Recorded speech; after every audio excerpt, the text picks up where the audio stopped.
नमस्कार दोस्तों। आज मैं आपको जो बताने के लिए जा रहा हूँ, आप बैंक वाले से पूछते पूछते थक जाओगे, लेकिन वो आपको बताएगा नहीं। आप किसी भी बैंक में अकाउंट खुलवाने जाते हो या आपके वहाँ पे ऑलरेडी अकाउंट है, यदि आप अकाउंट खुलवाने के लिए जाते हो तो आपको बोलेंगे जो आप 50,000 से अकाउंट खुलवा लो या एफडी करवा लो, एफडी के थ्रू अकाउंट खुल जाएगा। लेकिन जो आपके मेन काम की चीज़ है वो आपको बताएगा नहीं।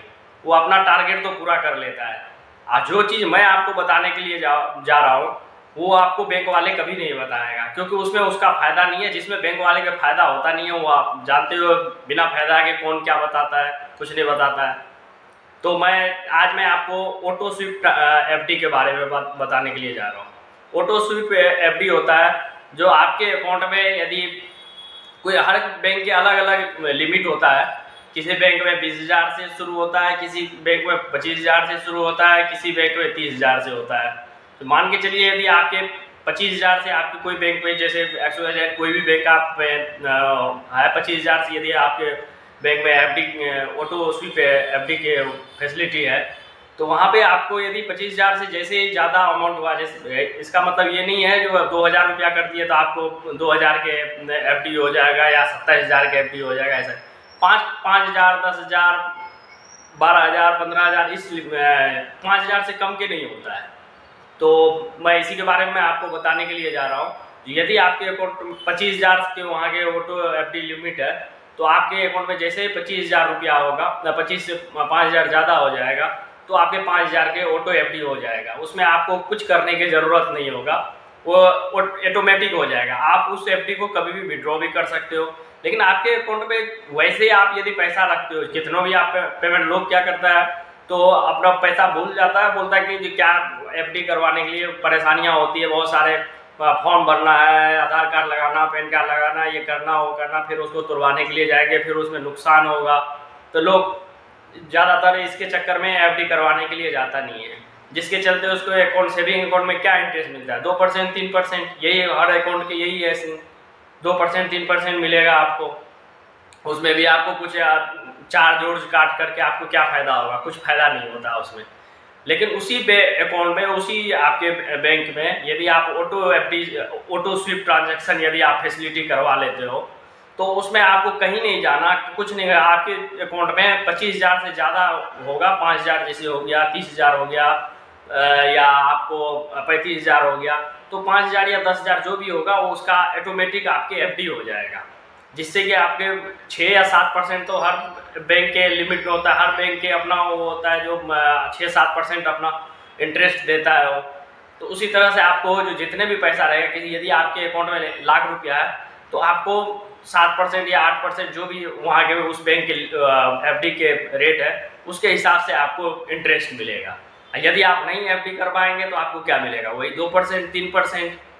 तो उसमें आपको कहीं जाना भी नहीं है। और आपको यदि किसी भी इमरजेंसी में, जैसे आज मेरा ऑटो एफडी वो बन गया हमारे अकाउंट में स्विफ्ट ट्रांजैक्शन के थ्रू, तो यदि आज हम किसी को पेमेंट कर रहे हैं तो पेमेंट भी हो जाएगा इजीली। जैसे हमारे 1 लाख के, हमारा 1 लाख हमारे अकाउंट में है, 1 लाख में से हमारे 25,000 की यदि उसका ऑटो के यदि उसका क्राइटेरिया है, तो 75,000 के हमारा एफडी हो गया। यदि हमें किसी को यदि अभी 30,000 रुपया ट्रांसफ़र करना है, तो 30,000 माइनस करके जितना आपके बैलेंस अमाउंट हो गया, आपको 45,000 उसका एफडी रहेगा।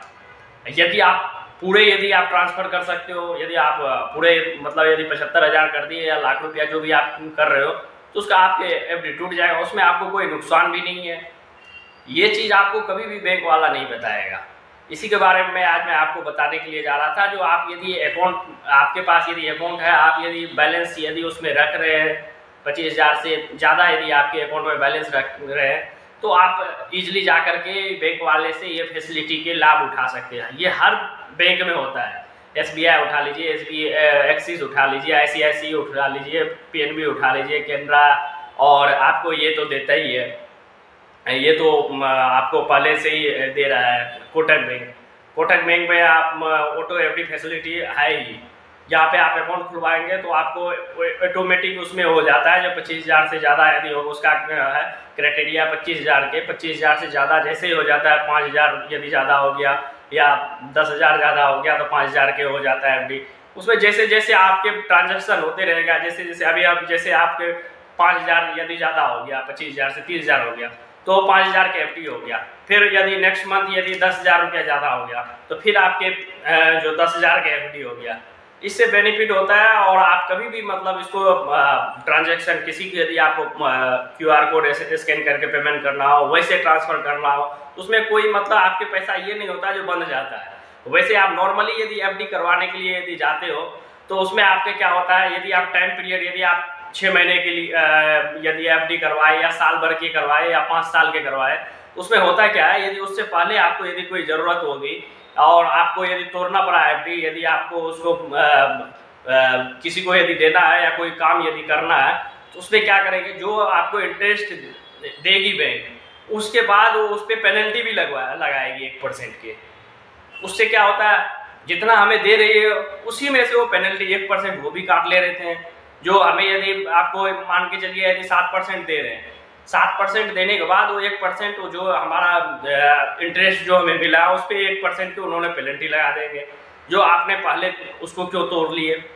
तो इससे जो है ऑटो स्वीप जो ट्रांजैक्शन है, इससे आपको कहीं भी मतलब कोई पेनल्टी नहीं लगने वाला है, कहीं नहीं लगता है, हमारे ख्याल से कहीं नहीं लगता है। और आप अपने बैंक में इजीली, कहीं आपको जाने की ज़रूरत नहीं है, कहीं आप जाएंगे नहीं। आपके अकाउंट में जैसे पेमेंट उससे ज़्यादा जो क्राइटेरिया है उससे यदि ज़्यादा आपके अकाउंट में पेमेंट होगा, ऑटो बन जाएगा, जितने के मतलब ऑटो एफडी बन जाएगा। कभी भी आप उससे मतलब ट्रांजैक्शन कर सकते हो, कोई भी कभी भी आप पेमेंट कर सकते हो, किसी भी तरह के पेमेंट कर सकते हो। इससे किसी भी तरह के नुकसान तो मुझे तो नहीं लग रहा है जो